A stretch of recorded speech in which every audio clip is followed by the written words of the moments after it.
안녕하세요. 까치살모입니다. 오늘은 여러 가지 소식을 전할까 하는데요. 우선 오래전 일이라 혹시 기억나시는 분들이 있을지 의문이긴 한데요. 과거 말레이시아가 우리나라로부터 K200 장갑차를 수입해 간 적이 있죠. 1993년경에 말레이시아는 보스니아 내전의 평화유지군을 파견하기 위해서 우리나라로부터 42대의 K200 장갑차를 긴급하게 도입했고, 말레이시아는 이리 긴급하게 도입한 K200을 평화유지군 활동에 아주 잘 사용했었습니다. 그 당시 대우중공업은 말레이시아의 긴급 수출 요청을 수용하기 위해서 우리 군에게 양해를 구하고, 원래 우리나라 군대에 납품하기로 한 물량을 긴급하게 공급해주는 건 물론, 심지어는 전쟁터에까지 정비인원을 파견해서 후속 군수 지원을 해준 건 정말 유명한 일화인데요. 아무튼 그때 당시 우리의 정성이 통했는지 말레이시아는 1995년경에 K200을 추가 도입해서 총 111대의 K200 장갑차를 운용하고 있습니다. 그러다가 2006년경에는 우리나라처럼 K200을 K200A1으로 개량하는 개량 사업을 하기도 했었죠. 다만 문제는 그 당시 말레이시아가 K200A1으로 개량한 장갑차는 20대에 불과했다는 점입니다. 그런데 놀랍게도 이번에 한화에서 말레이시아와 K200 장갑차의 개량 사업 계약을 체결했다는 소식이 들려왔습니다. 저는 솔직히 그 후로 아무 소식도 듣지 못하고 말레이시아가 추가 개량을 하지 않아서 K200 장갑차를 대부분 퇴역시킨 줄 알았는데요. 아직도 K200을 그대로 사용하고 있었던 모양입니다. 그리고 이게 왜 제가 더 놀랐냐면요. 우리가 K200을 A1으로 개량하기 전에 사용하던 K200은 무려 수동변속기였습니다. 그리고 이게 얼마나 어이없는 물건이었냐면, 수동변속기이면서도 제대로 된 RPM 게이지도 없어서 조종수가 엔진의 소리를 듣고 변속을 한다는 물건이었습니다. 그리고 K200은 엔진 출력도 280마력밖에 안 되어서 출력도 많이 부족했고요. 그러니 오죽했으면 우리나라도 1985년경에 초도 배치한 K200을 겨우 10년 만인 1995년경에 개량형인 A1 모델을 내놨겠습니까? 한마디로 K200이 운용상 문제가 많았기 때문에 배치한 지 고작 10년 만에 개량 모델을 내놓은 겁니다. 그래서 출력도 350마력으로 올리고 변속기도 자동 변속기로 개량한 K200A1을 내놓게 되죠. 그런데 말레이시아는 그냥 K200을 근 30년 동안 그대로 사용했다는 소리니 저도 놀란 겁니다. 아무튼 그래서 한화는 이번에 말레이시아와 K200의 개량 계약을 체결했다고 합니다. 개량 내용을 보면 당연히 엔진 개량이 포함되고요. 우리가 20년 전에 한 개량을 이제 한다니 대단합니다. 다만 이번 엔진 개량에는 우리 군이 지금 K200A1에서 사용하고 있는 엔진이 아닌 STX에서 새로 개발하는 커먼레일 직분사 방식의 엔진을 사용하게 될 것으로 보입니다. 그리고 야간 조종수용 연령상 장비, 그리고 또 RCWS를 장착한다고 합니다. 솔직히 다른 건 몰라도 RCWS가 개량에 포함된 건 좀 부럽긴 합니다. 원래 우리나라도 RCWS를 도입하는 사업을 계획할 때 초기에는 K200에도 RCWS를 장착한다고 했다가 지금은 장갑차의 남은 수명 등을 고려해서 K200에는 RCWS를 장착하지 않기로 했습니다. 그러니 이번 개량 사업이 끝나면 말레이시아는 우리나라 군대보다도 더 성능이 좋은 K200을 가지게 되는 것입니다. 아무튼 수동변속기를 사용하는 K200을 그대로 아직까지도 사용하고 있었을 줄은 정말 저도 생각을 못했던 일이긴 합니다. 그리고 두 번째 소식은 공중급유기에 관한 소식인데요. 여러분도 알겠지만 우리나라는 지금 에어버스로부터 총 4대의 A330 MRTT 공중급유기를 도입해서 시그너스라는 이름으로 운용하고 있고, 지금은 공중급유기 추가 도입을 위한 사업을 진행 중입니다.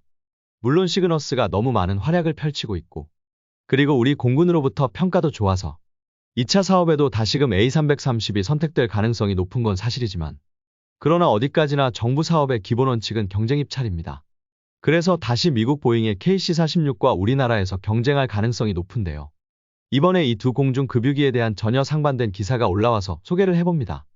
우선 A330 MRTT를 도입한 나라는 여러 나라가 있지만, 그 중에서도 가장 최신 모델은 2018년경에 싱가포르 공군이 인도받은 기체가 가장 최신 모델입니다.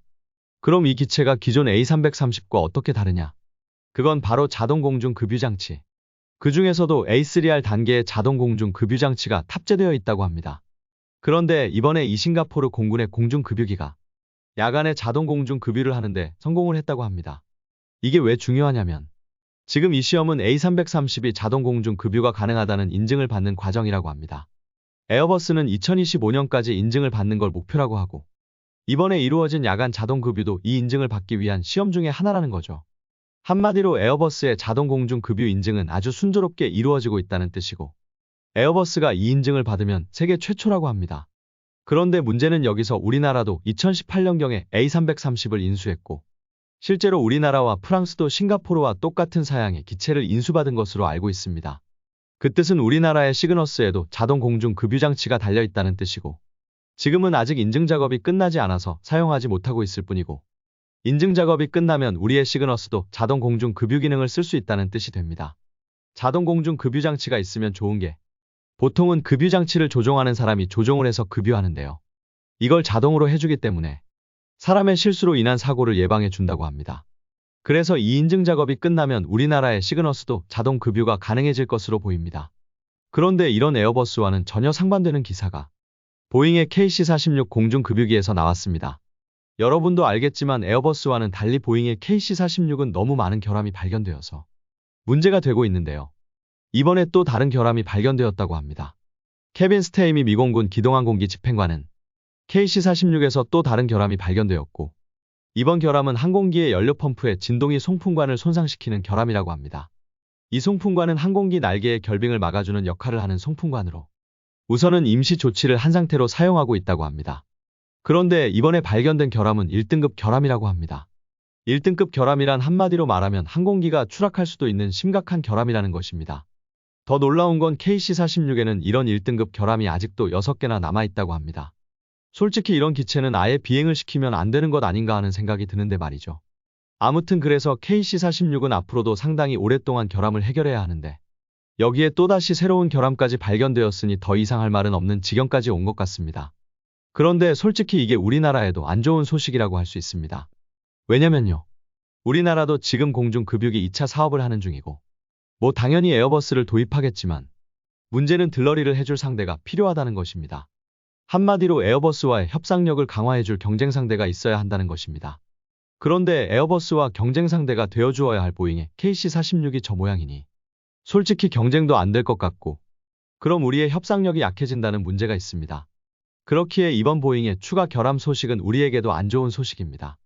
아무튼 두 공중 급유기가 전혀 상반되는 기사가 나와서 좀 재미있어서 소식을 전해봤고요. 보잉은 정말 믿음이 안 가는 회사입니다. 어떻게 장비를 만들면 저렇게 만들 수 있는지 신기할 따름입니다. 그리고 F-15K 등 우리나라에서 운용하고 있는 보잉이 만든 장비들도 걱정이 될 정도입니다.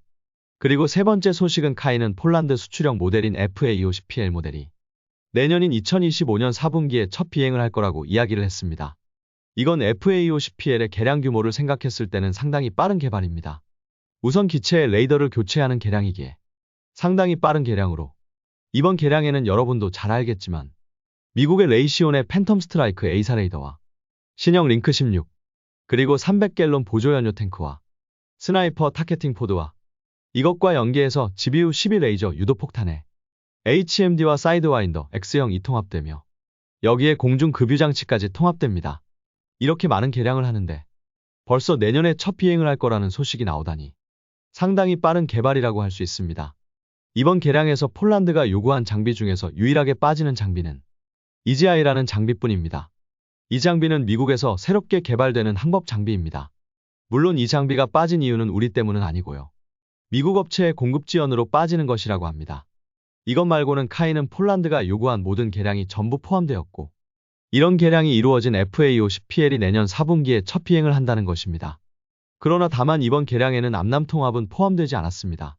카이 측에서는 폴란드에서 요구한 개량 내용은 EGI를 빼고는 전부 수행했다고 하며 암남 통합은 폴란드의 요구에 포함되지 않았다고 합니다. 결론은 아직 미국과의 암남 통합 협상이 끝나지 않아서 이번 개량에는 빠지는 것으로 보입니다. 그래서 이번 개량을 통해서 완성되는 FA-50PL이 내년인 2025년 4분기에 첫 비행을 하게 되는 것이고, 이렇게 개발된 FA-50PL은 폴란드에 총 36대가 공급되게 됩니다. 다만 이렇다고 해도 폴란드가 보유한 전투기의 숫자가 여전히 턱없이 부족한 상태라고 합니다. 원래 폴란드는 과거 바르샤바 조약국일 때 최대 500대가 넘는 작전기를 보유하기도 했지만, 지금 상태에서는 우리에게서 공급되는 FA-50과 그리고 폴란드가 가지고 있는 훈련기인 M346 16대와 폴란드가 공격기로 사용하고 있는 수호이 22 16대를 빼면 폴란드가 보유하고 있는 제공기는 미그 29 12대와 F-16 48대 뿐이라고 합니다. 물론 그래서 폴란드는 미국으로부터 F-35를 35대 도입하기로 했지만 여전히 그래도 충분한 수량은 아니라고 할 수 있습니다. 그래서 이것 말고도 폴란드는 전투기의 추가 도입을 추진 중이고, 이 추가 도입에 유력한 후보로는 우리의 KF-21과 미국의 F-15가 유력한 상태입니다. 그래서 일각에서는 폴란드가 부족한 작전기를 추가 확보하기 위해서 FA-50의 도입 수량을 확대하거나 아니면 새로운 전투기 도입 사업을 앞당길 거라는 관측도 나오고 있는 상태입니다. 그런데 문제는 폴란드가 전투기 도입 사업을 앞당기면 우리 KF-21이 불리할 수밖에는 없다는 점입니다. 왜냐하면 폴란드의 요구 조건을 충족하기 위해서는 최소한 KF-21 블록2여야 하고 폴란드가 만일 사업을 앞당겨서 우리 KF-21의 블록2가 개발되기 전에 사업을 해버리면 미국의 F-15가 압도적으로 유리할 수 있기 때문입니다. 그래서 우리는 이 사업을 최대한 늦게 하는 게 유리합니다. 아무튼 간에 이번 폴란드에 공급되는 FA-50P의 개량 사업은 우리 FA-50이 진짜 전투기로 새롭게 태어나는 사업이라고 할 수도 있고 그 영향으로 거의 비슷한 개량이 포함되는 FA-50M이라는 모델이 말레이시아에 채택되기도 한 상태로 이에 따라서 우리 FA-50의 수출은 더 확대될 것으로 기대됩니다. 그리고 네 번째 소식은 하나오션과 HD 현대의 수주전 소식인데요.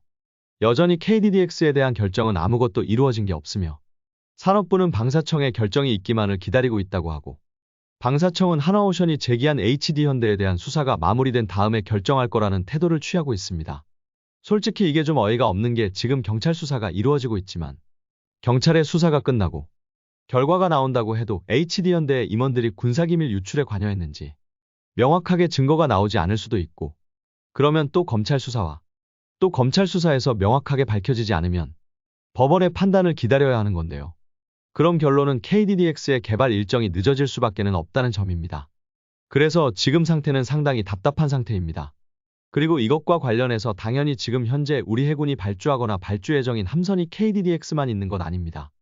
최근에는 군수지원함 2차 사업의 발주 업체가 결정되었고 군수지원함 2차 사업에는 현대가 입찰에 참여하지 않아서 하나오션만 단독 입찰을 했고 그래서 군수지원함 2차 사업은 하나오션이 하기로 했습니다.